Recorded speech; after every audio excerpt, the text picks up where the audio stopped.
all you truly incredible people of the internet. I hope you're all doing stupendous. We bought an AU pretty much for nothing. It was about $100 roughly what we got this car for. Ended up swapping it for a small bit of labor and a bit of oil off one of my customers. This thing's been sitting for just over 5 years. I'll show you what we had to do to get it back up and running.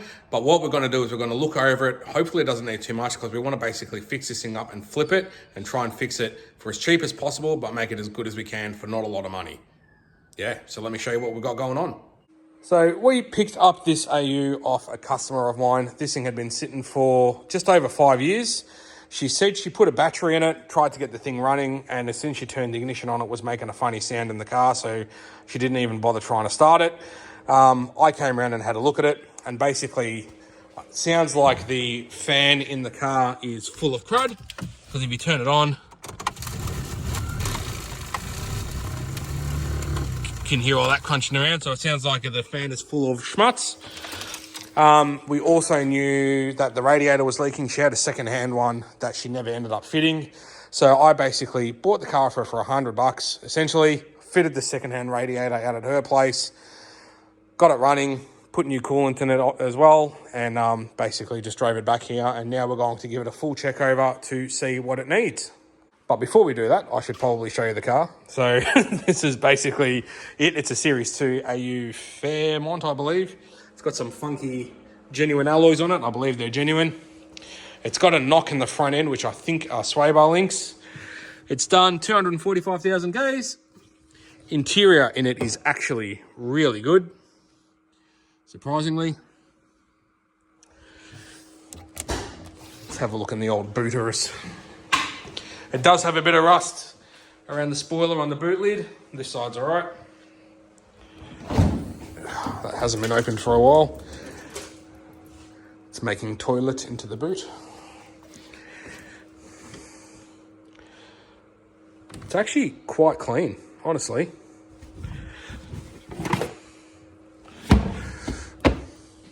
Yeah, pretty cool. So what we're going to do is we're basically going to start checking it over, see what this thing needs, and we're going to try and get it back on the road for as cheap as possible. Alrighty, so we've got this thing checked over, and dead set, I think we've scored on this because it's actually pretty bloody good. So this is the list that we've come up with. So as far as like repairs go, it's idling high, intermittently it idles at about 2 grand, so it's got a vacuum leak or something, I don't know. The heater fan's noisy that we know about. It needs wipers. It's got a blown brake light globe. The right-hand headlight's got water in it, which is not a big deal. We can just try and dry it out and see what's happening with that. It needs front rotors and pads. The front brake rotors are undersized and there's not a lot of pad left. Front sway bar links are knocking. You can diagnose that by shaking the car side to side when the wheels are on the ground, and if you hear something knocking in the front end, it's normally the front links. And the exhaust center section normally has 2 mufflers in it. The front muffler's already been removed and replaced with pipe, and the center muffler's got a hole in it. So with that stuff, I'll just sort of show you that as we repair it. And then service-wise, I want to do an oil and filter on it. Coolant is already done, which needed to be done. Power steering oil, jumping down the list, was a bit dirty, so I've just sucked that out and filled it a couple of times. But I also want to do brake fluid, which we'll do when we do the brakes. I want to do an automatic transmission service, diff oil, fuel filter, and an air filter. So let's just start hooking into it. We'll start by sucking the brake fluid out, and then we can lift it up and start pulling wheels off and getting stuck into the brakes. Rightio, driver's side brake rotor and pads are done. We've still got to do the sway bar link. When you shake the car left to right, so there's a knock in the front end basically of this thing, and a good way of diagnosing if it is a sway bar link is you rock the car side to side with all the wheels on the ground, and these will normally make a racket, which it is, especially this side. So we'll get the brake done on the other side now, and then we'll get on to doing the sway bar links. You can definitely tell this thing's been sitting around for a while. Anywho's, we'll just keep hooking in. Rightio, we're all done as far as those things go. Sway bar links, front rotors and pads are on, and we've given the thing a full brake fluid flush front and back. So all happy with that. Here's all the old crud sitting there. So we'll have a bit of a tidy up now and reassess what we're doing next. Got all made off the hoist. We've ordered some parts now that we've got a game plan, some more parts. So I'm gonna throw some wipers on it because these are stuffed. Other side's no better. And then we're going to start having a look at that fan motor blower under the dash, see if we can figure out what's happening with that. So I've done the wipers and I've started having a little bit of a look inside in regards to trying to access this fan. I've just taken the glove box out. Very, very different to like BA to FG style stuff. Fan blower motor is in here, I believe. And I feel that because of this picture that I've just been sent by my local Ford dealership. So looking at that, I'm going to start pulling some of the dash apart. So I need to pull this piece off, but it's all one piece, all here, sort of down to here, which goes in behind this trim, which goes around the radio fascia. So probably gonna have to pull that out to try and get that out. I don't know. I'm just gonna start digging into this and I'll let you know how we go. And I do also apologize of how up and down, backwards and forwards we are with this video. I'm just sort of doing this car up between jobs and as I get parts for it and stuff as well. So, okay, it's all of about 2 minutes later. And looks like this is part of the dash and I might have to pull the whole dash out to try and fix this. The reason why is you can see sort of down in there, it's a bit hard to see, but there's actually screws that go through this steel brace here into the back of this section. So you can't actually remove this without removing these screws, and you can't remove those screws unless you take all of this out, which is part of the dash. So I don't know what I'm going to do. I don't want to pull the dash out. I can't find anything on Google that tells me how to get access a fan motor on this, but I sort of need to fix it because of, yeah, it's really bad. I don't know. Let's see what happens. Okay, I've actually figured it out. So this flap actually lifts up, and check this out. Look at all that. It's like a full nest in there. No wonder it's so noisy. All right, I'm going to go to town trying to clean this out as best as I can. Wow, got it all cleaned out. Quite a lot of crap in there. I should probably remember to wash my hands before I eat anything though. Let's try it out.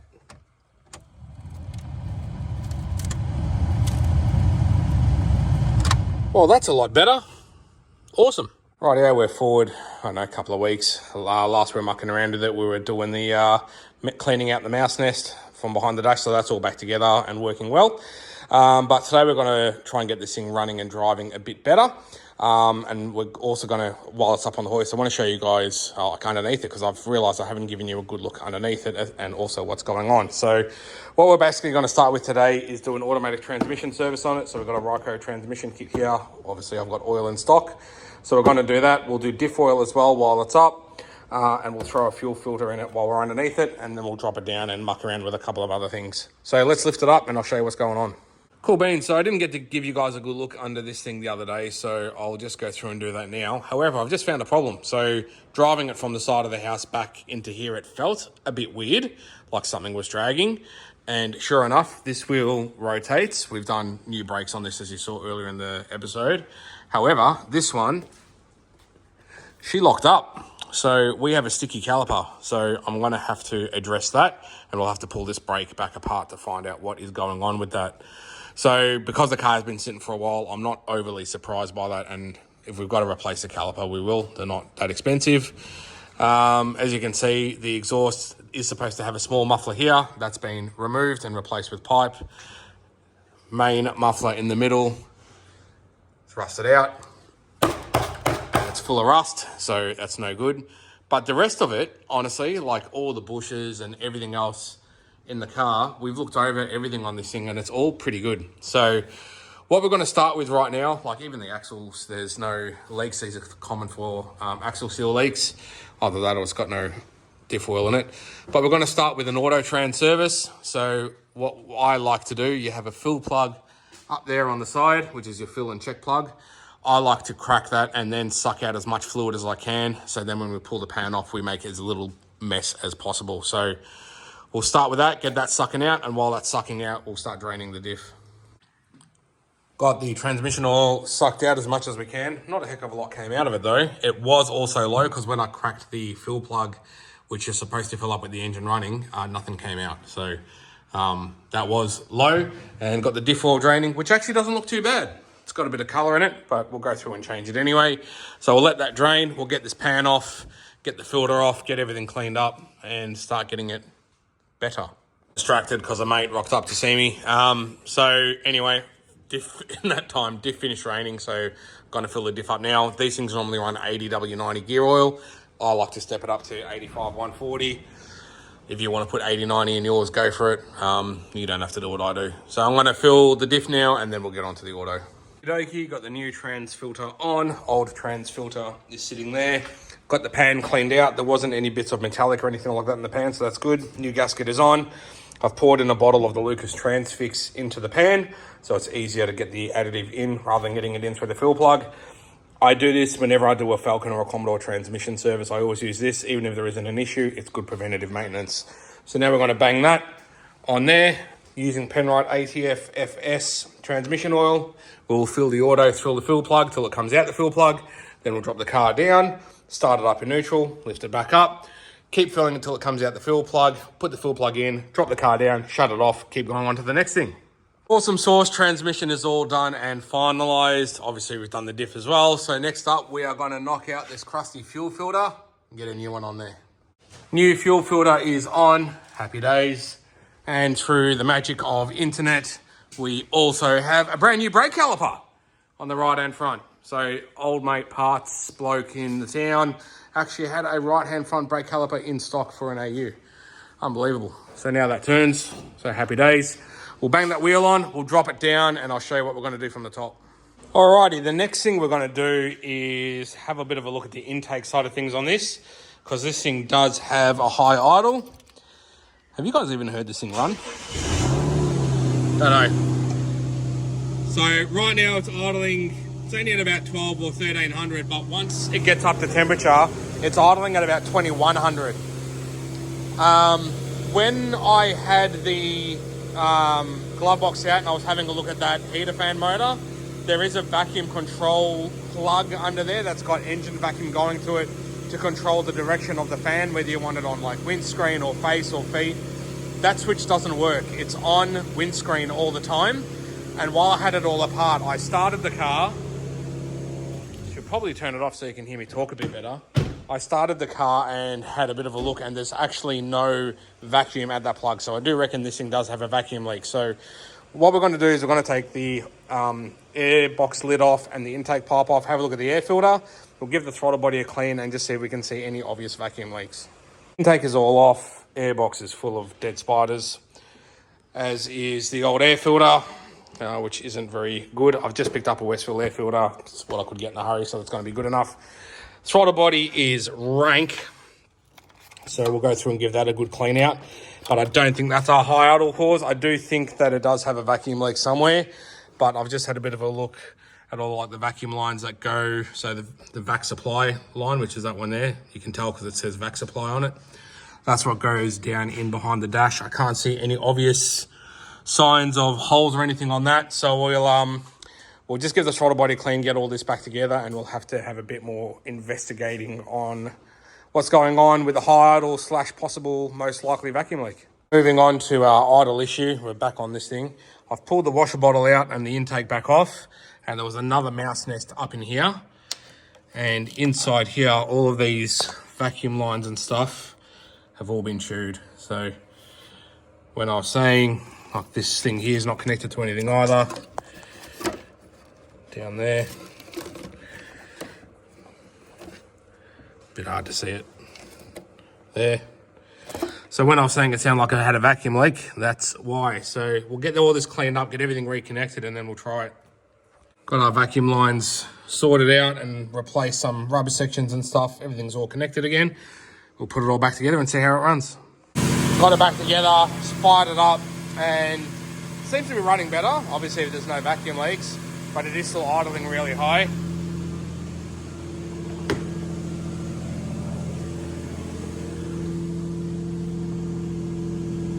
But the good news is, this all works now. So we've got coming out of here, nothing out of here. If we go to face, it's coming out of here. So all of our heater controls work now, which is awesome. But Zaid, who's just got back, he's actually got a spare throttle body for an AU. So we're actually going to swap that over and see if we can get this idle down. powering ahead now. Got the throttle body off. Pretty easy to get off. It's just 4 Allen head bolts and a little 10mm bracket underneath and a couple of cables and plugs. So here's the throttle body we've just taken off the car. Here's the one that's going to go on, thanks to Zaid. So we'll throw that on and see what happens. Zaid's brand new second-hand throttle body's on. We will hit the key and see. Oh, straight away.